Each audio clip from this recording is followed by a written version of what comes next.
Resesi di tahun 2023, kamu harus lakukan hal-hal ini karena kita tidak tahu keuangan kita di tahun 2023 itu seperti apa. Apakah masih baik seperti sekarang atau sebaliknya. Jadi kamu harus melakukan hal ini agar menghindari kesulitan keuangan di 2023.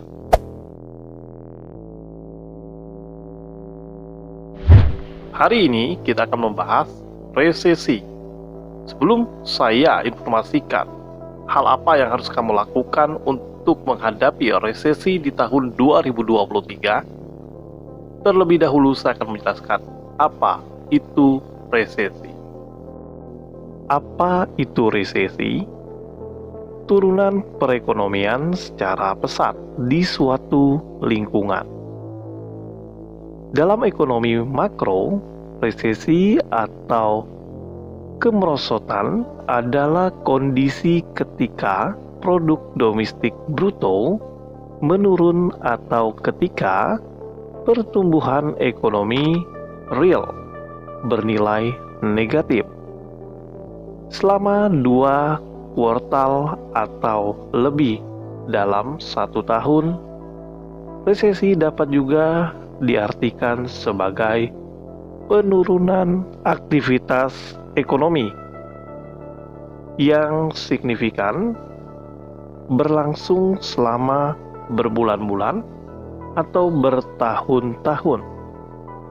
Resesi dapat mengakibatkan penurunan secara simultan pada seluruh aktivitas ekonomi seperti lapangan kerja, investasi, dan keuntungan perusahaan.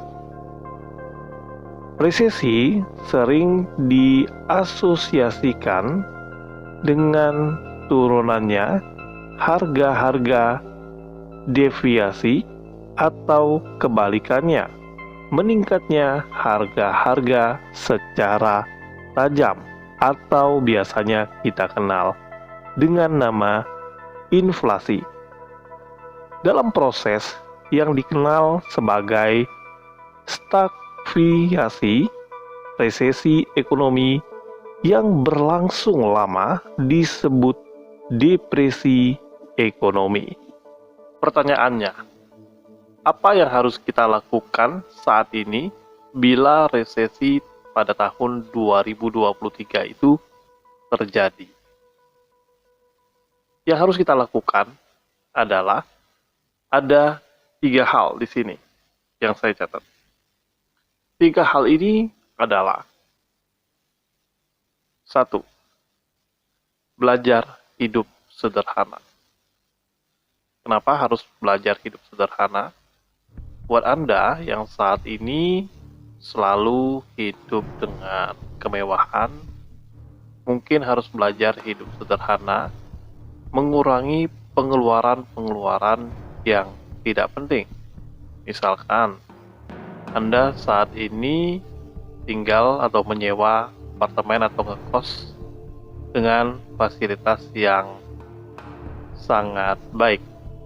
Anda bisa pindah tinggal di rumah orang tua Anda. Ataupun Anda yang suka makan di luar, bisa belajar untuk makan di rumah saja dengan masakan keluarga.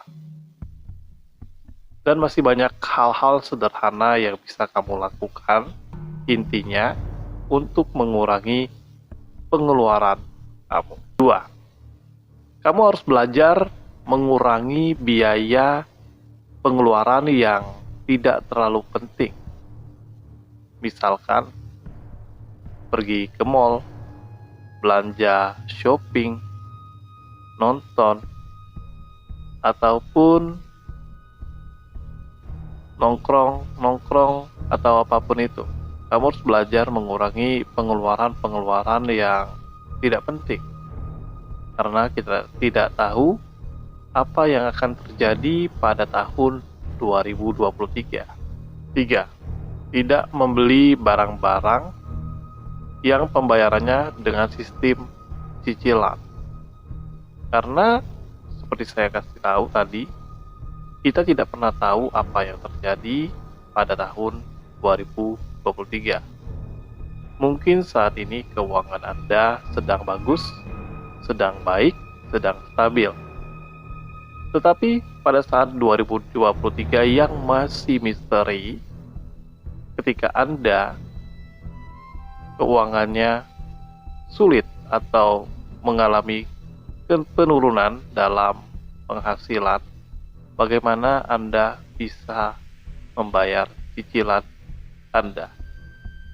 Jadi, Anda harus mulai dari sekarang, belajar hidup sederhana, mengatur pengeluaran yang tidak penting, mengurangi pengeluaran tidak penting, dan tidak membeli barang-barang yang Anda inginkan dengan sistem pembayaran dengan menggunakan cicilan.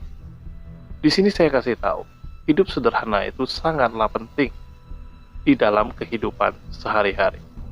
Mungkin dalam mengamankan keuangan Anda, dan Anda akan memiliki kerendahan hati dan memiliki kesenangan atau kebahagiaan tersendiri bila hidup sederhana.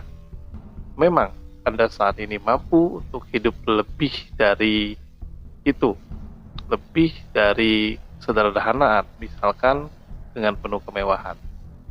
Tetapi tetaplah hari esok, apakah Anda hari esok masih memiliki uang atau penghasilan yang baik? Kita tidak tahu. Jadi, untuk menghadapi resesi tahun 2023 yang sama-sama kita berharap resesi 2023 itu tidak terjadi. Tapi kalau terjadi, ya, teman-teman harus melakukan tiga hal yang saya bagikan pada video kali ini. Semoga apa yang saya bahas pada hari ini dapat memberikan manfaat untuk teman-teman, dan dari sekarang belajarlah hidup sederhana. Next video.